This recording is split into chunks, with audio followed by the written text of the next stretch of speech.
बदलते मौसम में आप भी बनाइए मज़ेदार मछली का सालन। मैंने इसे बहुत आसान तरीके से बनाना सिखाया है। तो चलिए देख लेते हैं कि हमने इस सालन को किस तरह बनाया है। अस्सलाम वालेकुम। मेरा नाम है शाहीन और मैं अपने किचन में आप सबको खुश आमदीद कहती हूँ। आज मैं अपने किचन में बहुत ही आसान तरीके से मज़ेदार मछली का सालन बना रही हूँ। इसके लिए मैंने साफ़ होने के बाद 1 किलो मछली ली है। अभी मैंने इसको धोया नहीं है। तो सबसे पहले हमने इसके अंदर 1 खाने का चम्मच भरकर जो है नमक शामिल कर देना है। बाज़ लोग मछली को सिर्फ इस वजह से खाना पसंद नहीं करते हैं कि उसमें से एक मखसूस बू आती है।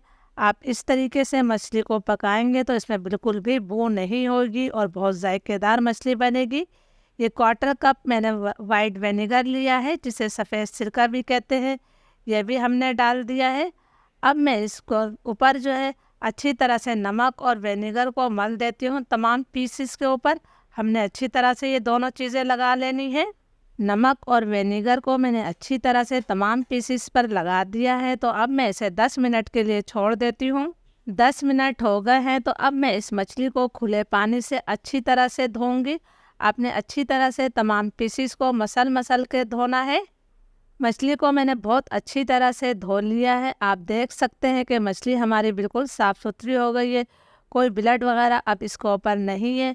और इसे मैंने छन्नी में रखा हुआ है ताकि इसका जो भी पानी है वो निकल जाए। अब हम एक मसाला बनाएंगे। इसके लिए मैंने 200 ग्राम दही लिया है। दही को मैंने अच्छी तरह से फेंट लिया है। दही आपका ज़्यादा खट्टा नहीं होना चाहिए। अब मैं इसके अंदर कुछ मसाले शामिल करूँगी। एक चीज़ ज़हन में रहे कि बाज़ लोग कहते हैं कि दही और मछली का इस्तेमाल एक साथ नहीं करना चाहिए। ये बिल्कुल मिसकॉन्सेप्ट है। मेडिकली ये बात जो है प्रूव हो चुकी है कि ये नुकसानदेह नहीं होता है। 1 खाने का चम्मच मैं इसके अंदर लाल मिर्चों का पाउडर शामिल कर रही हूँ। मिर्चें आप अपने टेस्ट के मुताबिक ले सकते हैं। 1 खाने का चम्मच बिल्कुल भरकर मैंने ये धनिया पाउडर लिया है।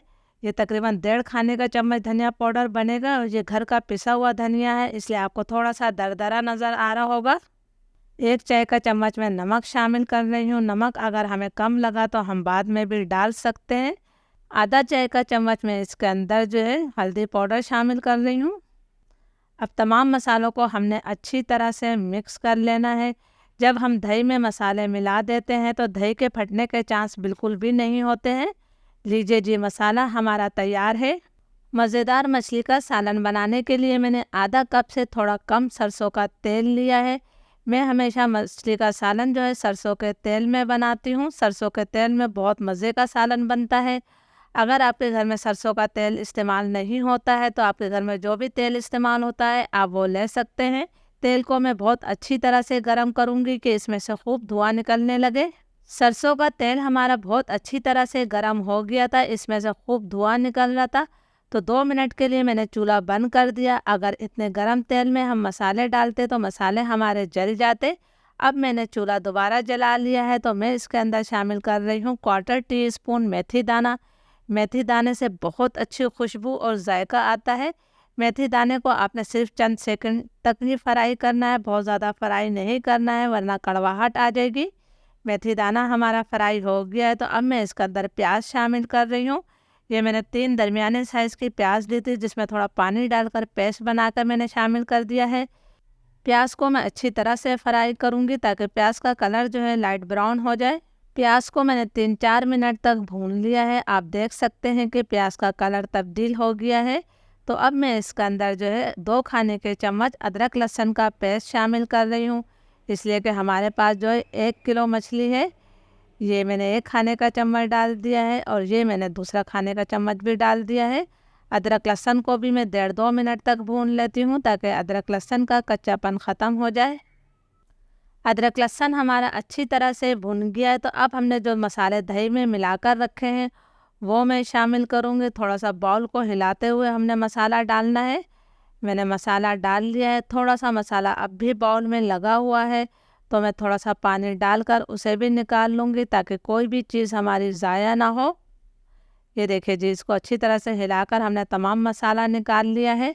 अब हमने इस मसाले की बहुत अच्छी तरह से भुनाई करनी है। जितना अच्छा आपका मसाला भुना हुआ होगा उतना ही जायकेदार आपका सालन तैयार होगा। मसाला हमारा बहुत अच्छी तरह से भुन गया है। मैंने 7-8 मिनट तक इस मसाले की भुनाई करी है। थोड़ा सा पानी भी मैंने मसाला भूनते टाइम और शामिल किया था। मैं आपको करीब से भी दिखा देती हूँ कि मसाला हमारा कितना दानेदार हो गया है। इस तरह से आपका मसाला होना चाहिए, तभी आपका मछली का सालन बहुत जायकेदार बनेगा। अब हमने इसके अंदर मछली शामिल करनी है। आपने एक एक पीस उठाना है और उसे इस तरह पतीली में डालते जाना है। तो मैं फटाफट तमाम पीस डाल देती हूँ। मैंने तमाम मछली के पीस डाल दिए हैं। तो अब हमने इसके अंदर पानी शामिल करना है। पानी आप अपनी ज़रूरत के मुताबिक डाल सकते हैं। मैंने 1 गिलास पानी शामिल किया है। इसको हमने कपड़े की मदद से जो है हिलाना है और देखना है कि हमें मज़ीद कितने पानी की ज़रूरत है। अभी आपने चम्मच नहीं चलाना है, तो मैं आधे गिलास से थोड़ा कम पानी और डालूँगी इसके अंदर। मैं इसके अंदर आधा गिलास से कम पानी और शामिल कर रही हूँ। शोरबा आप अपनी ज़रूरत के मुताबिक रख सकते हैं। मीडियम फ्लेम पर मैं इसे ढककर जो है 10 मिनट तक पका लेती हूँ। मछली को पकते हुए मीडियम फ्लेम पर तकरीबन 10 मिनट हो गए हैं। तो जी हम ढक्कन हटा देते हैं। माशाल्लाह माशाल्लाह बहुत ही खुशबूदार हमारा मछली का सालन तैयार है। अभी आपने इसके अंदर चम्मच नहीं चलाना है, वरना मछली टूट जाएगी। तो मैं इसके अंदर आधा चाय का चम्मच गरम मसाला पाउडर शामिल कर रही हूँ और 1 मुट्ठी भरकर हमने इसके अंदर हरा धनिया शामिल कर देना है। हरा धनिया बहुत अच्छा लगता है शोरबे वाले सालन में। चूल्हा मैं बंद कर दूंगी और 5 मिनट के लिए इसे ढक देंगे। फिर 5 मिनट बाद में हम इसे सर्व करेंगे। चूल्हा बंद किए हुए 5 मिनट हो गए हैं। तो अब हम इस मछली के सालन को गर्मा गर्म सर्व कर लेते हैं। बहुत ही मज़े का बना है। ज़रूर इस रेसिपी को ट्राई कीजिएगा। इंशाल्लाह सबको ये रेसिपी बहुत ज़्यादा पसंद आएगी। मछली आपकी बहुत अच्छी तरह से गली हुई होनी चाहिए, लेकिन टूटनी नहीं चाहिए। जैसा कि आप देख सकते हैं कि हमारे तमाम पीस बिल्कुल साबुत हैं। इजाज़त दीजिए, दुआओं में याद रखिएगा। अल्लाह हाफिज़।